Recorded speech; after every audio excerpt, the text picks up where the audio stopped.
백튜브입니다. 요즘 사립유치원 단체 한국유치원 총연합회와 정부 사이의 갈등이 극에 달하고 있습니다. 여론은 한유총보다는 정부 쪽을 향합니다. 일반인이 볼 때는 적당히 타협안이 나올 법도 한데 협상이 전혀 되고 있지 않습니다. 오늘은 왜 이렇게 협상이 전혀 되지 않고 서로 엉뚱한 소리들을 하는지 알아보겠습니다. 먼저 유치원이 뭘까요? 사실 이게 제일 문제입니다. 유치원이라는 게 진짜 뭡니까? 옛날에는 유치원 다니는 사람들도 별로 없었고 뭐 태권도 학원이나 웅변 학원, 피아노 학원 같은 것을 유치원 대신 다니기도 했습니다. 그러니까 사실상 유치원은 일종의 학원입니다. 그런데 법을 놓고 들어가면 그게 그렇지가 않습니다. 유치원은 학원이 아니라 학교입니다. 그러니까 학원이 아니라 학교에 적용되는 법의 영향을 받습니다. 만약 학교가 아닌 사설학원이 유치원이라는 이름을 쓰게 되면 과태료가 나옵니다. 이게 원래는 공립유치원에 적용되던 법인데 지금은 사립유치원에도 적용되고 있습니다. 유치원을 차린 사람은 유치원을 학원으로 보고 차렸는데 법의 집행을 학교로 놓고 하니까 타협점이 없는 겁니다. 실제 사립유치원의 운영은 어떨까요? 일단 유치원을 만들 때 드는 돈은 다른 자영업자랑 마찬가지로 국가가 아닌 개인이 냅니다. 운영하다 적자가 나게 되면 그 책임은 국가가 아니라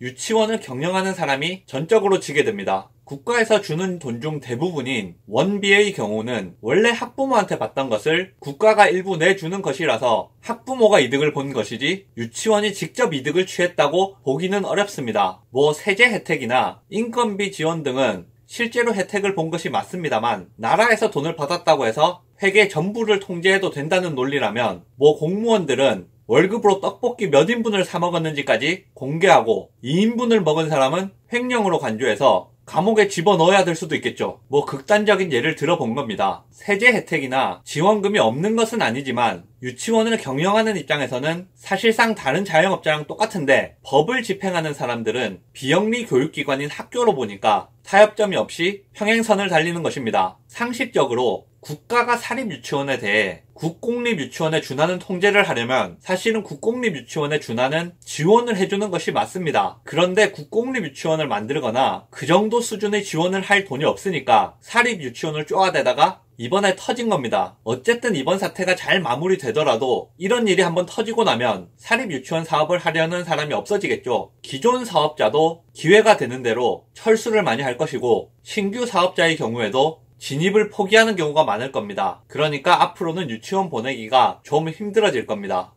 영상 요약하겠습니다. 사립유치원에 대해서 유치원 측은 사업자로, 국가 측은 학교로 인식하고 있기 때문에 타협이 쉽지 않은 겁니다.